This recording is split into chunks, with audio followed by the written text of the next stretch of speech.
Waswahili wanasema penye wazee hapakosi hekima, na hekima hizo zimekuwa zikisaidia jamii kwa mambo kadha wa kadha. Hivyo siku ya leo, msikilizaji na mtazamaji wetu, ni nakukaribisha katika mahojiano maalum na baba yetu mpendwa, kaka yetu na mzee wetu ambaye tumekuwa naye kwa utume kwa takribani 12. Hekima zake zimekuwa pamoja nasi zikitusaidia kwa mambo kadha wa kadha. Hivyo kwa siku hii ya leo tutasikia machache kutoka kwake, ambapo kwa miaka hiyo 12 leo ana jambo la kutuambia kwa kile ambacho yeye mwenyewe binafsi ameona ni vyema sasa kuangazia mambo mengine katika maisha mengine. Moja kwa moja tunamtazamia mzee wetu hapa na atatuambia jina lake, na moja kwa moja tutaenda kwa kile ambacho tumekiandaa kwa siku hii ya leo. Tumsifu Yesu Kristo. Milele amina. Hongera kwa utume. Asante sana. Ni furaha yangu siku hii ya leo kufanya mahojiano haya maalum kabisa ili kusikia safari yako ya miaka 12, lakini hapo unatuambia kwamba kwa hakika unatamani pia kufanya kitu kingine. Sisi tukaona si vyema tusimshirikishe msikilizaji wetu na mtazamaji wetu yale yote ambayo umeyafanya na kuyatenda kwa mama yetu Bikira Maria kwa miaka 12. Karibu sana. Asante sana. Hebu tuambie safari yako ya miaka 12 ya utume huu wa Radio Maria Tanzania. Kwa siku ya kwanza, nini hasa kilikuvutia? Cheche ipi ambayo iliingia ndani ya moyo wako na akili yako ikakushawishi kuja kufanya utume kwa mama Bikira Maria ili kumtangaza Kristo? Asante sana. Nikikumbuka vizuri, nilianza kufahamu Radio Maria kabla sijafika hapa Radio Maria. Ndiyo. Na nilifahamu kwa kupitia kipindi kimoja kinaitwa Maridhiano ya Ndoa. Ndiyo. Nilialikwa siku moja kushiriki kipindi na Bwana Misango. Ndiyo. Kwa hiyo tukashiriki kipindi kuanzia mwanzo mpaka mwisho, watu wanauliza maswali na jibu.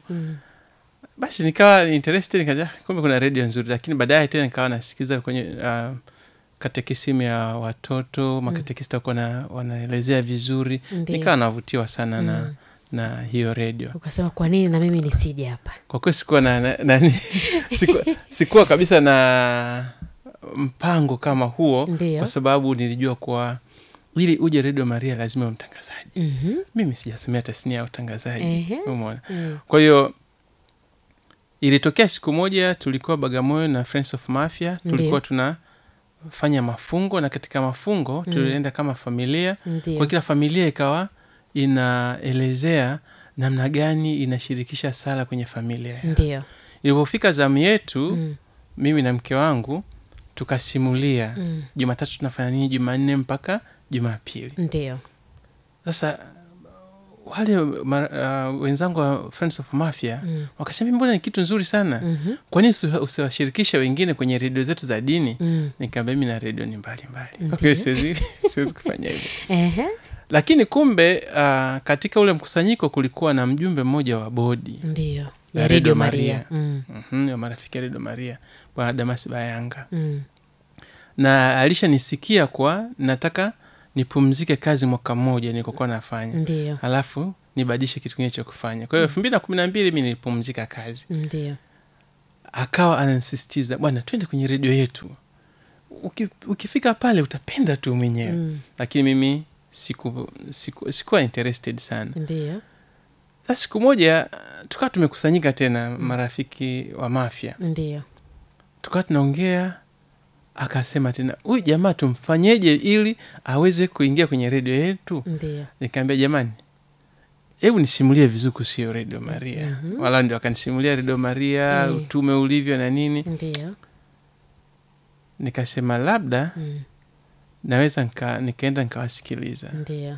Nikaja nikakutana na Father Ngua siku moja hapa akiwa mkurugenzi wetu. Ndiyo. Naona akanisimulia siku hiyo kuhusu utume wa Radio Maria. Ukavutiwa. Nikavutiwa, lakini sikuwa na shauku ya kuendelea yani ya kufanya utume. Nikarudi nyumbani. Nikamsimulia mke wangu, nikasema unajua leo nimekutana na Father amenisimulia kuhusu utume wa Radio Maria. ni mzuri, lakini mwaka wangu kupumzika sikufikiria nifanye hivyo. Akasema kwa nini usiende hata si mwaka mmoja tu? Ndio. Nikasema kama ni mwaka mmoja, acha niende. Kwa hiyo ilikuwa mwishoni mwa mwezi wa mwaka 2012. Ndio. Nikaja nikakutana na Father Ngua mwenyewe. Ndio. Nikakutana na Mzee Seni wakati akiwa mratibu. Ndio. Nikakutana na Mzee Mongera, alikuwa rais wa Radio Maria Tanzania. Nikakutana na Mr. Paulo, mratibu wa Radio Maria Afrika. Ndio. Ofisini kwa mratibu Mzee Seni. Basi wakaniuliza maswali mengi, nikawa najielezea.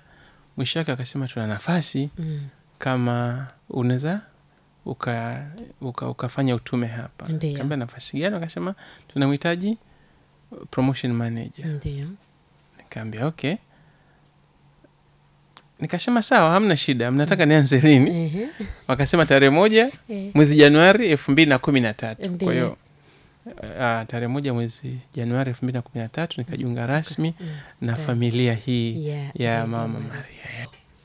Na mtazamaji, na hiyo ndiyo historia na safari ya maisha ya ndugu yetu Antipas Shinyambala, ambaye amekuwa ndani ya utume huu wa Radio Maria Tanzania kwa takribani miaka 12, na leo amefikia umri huu wa kustaafu kwa hiari. Ndio safari yake hiyo ambayo ametupatia. Mr. Shinyambala amehudumu katika utume huu wa Radio Maria Tanzania kwa nafasi ya msimamizi wa miradi ya Radio Maria Tanzania. Tunaendelea na kupata mambo kadha wa kadha kutoka kwake. Hebu tuambie tena mambo yapi ambayo yamekuvutia hasa ulipokuwa ndani ya utume huu wa Radio Maria Tanzania? Mambo ambayo yamenivutia ndani ya utume yalikuwa mengi. Kwa hakika. Mengi sana. Moja, kuwa na timu ambayo iko tayari kufanya kazi. Unajua, kabla sijajiunga na Radio Maria, sikufikiriaga yani mtu unaweza kufanya kazi za kujitolea kama umeajiriwa. Hiyo kitu ilikuwa sijui, lakini nimekuja kuipata hapa ndani ya utume. Na aliajiriwa naye anajitolea. Hii kwa kweli ilinivutia sana. Kwa hiyo ni kitu ambacho kinifanya basi niwe sehemu ya utume na niwe sehemu ya kuendeleza huu utamaduni mzuri wa kujitolea. Na kama unavyofahamu, majitoleo ni moja kati ya nguzo 5 za utume wa Radio Maria. Ndio. Unaweza kutueleza ni tukio lipi kubwa hasa ambalo umewahi kulifanya au limetokea ukiwa ndani ya utume huu wa Radio Maria Tanzania? Matukio ni mengi kwa sababu mimi nimejiunga na Radio Maria Tanzania kama nilivyosema kama promotion manager. Ndio. Nilikuwa katika idara ya uhamasishaji, na nilivyokuwa kwenye hiyo idara, ndio, bahati nzuri nilipata nafasi ya kwenda kujifunza kwa vitendo namna ya kufanya vizuri katika nafasi hiyo. Kumbuka wakati mimi najiunga na Radio Maria Tanzania, radio ilikuwa bado kuenea sana. Ndio. Watu walikuwa hawaelewi huu utume ukoje. Watu wamezoea radio zingine, wanafungua wanasikiza, maisha yanakwenda. Lakini sasa wanasikiza afu wanachangia. Ilikuwa kitu kigeni fulani. Wengine walishaanza lakini sio kwa ukubwa kiasi hicho. Kabisa. Sasa kumbuka sasa mimi ndio naenda kuongoza idara hiyo ya kuhamasisha watu waweze kuchangia radio ili iweze kuendelea. Ndio. Kwa hiyo nilipata nafasi ya kwenda kujifunza mambo ya uhamasishaji kwa kwenda chini kwenye maparokia katika nchi ya Rwanda. Ndio. Nilienda Rwanda nikakaa kama wiki 6 ambapo na yenyewe nilikuwa naenda maparokiani kwa kushirikiana na timu ya promotion ya kule. Ndio. Nikajifunza utamaduni huo, nikawa mzuri sana. Nilivorejea hapa basi tukakaa na timu tuka share ile kitu, tukajenga, tukaanza. Umeona? Kwa hiyo tulivyokuwa Rwanda nirudi na kitu kinaitwa wiki ya hamasa. Umeona? Tukaona wenzetu wanafanya wiki ya hamasa.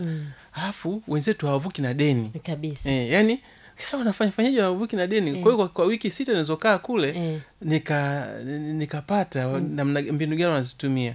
Kwa hiyo mbinu tukaja tukaongea hapa na timu ya uongozi, basi uongozi akasema ni wazo zuri tuweze kulitekeleza hapa katika redio yetu. Ndiyo.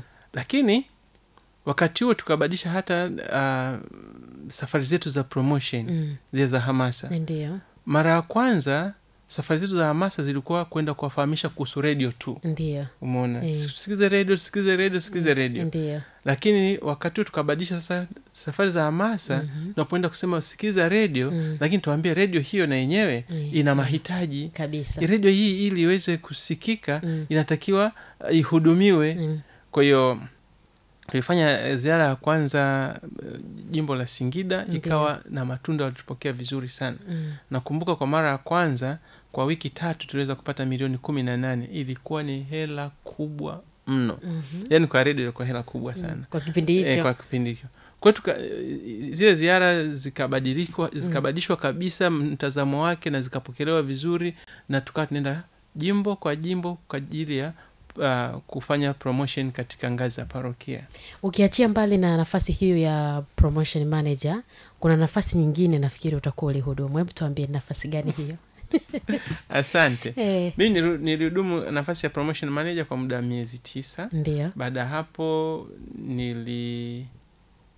niliteuliwa kuwa mratibu wa Radio Maria Tanzania. Ndiyo. Kwa hiyo kuanzia 2013 mwezi Oktoba nikaanza kuhudumu pale. Kwa nikasimamia ofisi zote mbili, ya promotion na ya mratibu mpaka mwezi Januari ambapo ikabidi tumpate msimamizi wa muda wa ofisi ya promotion.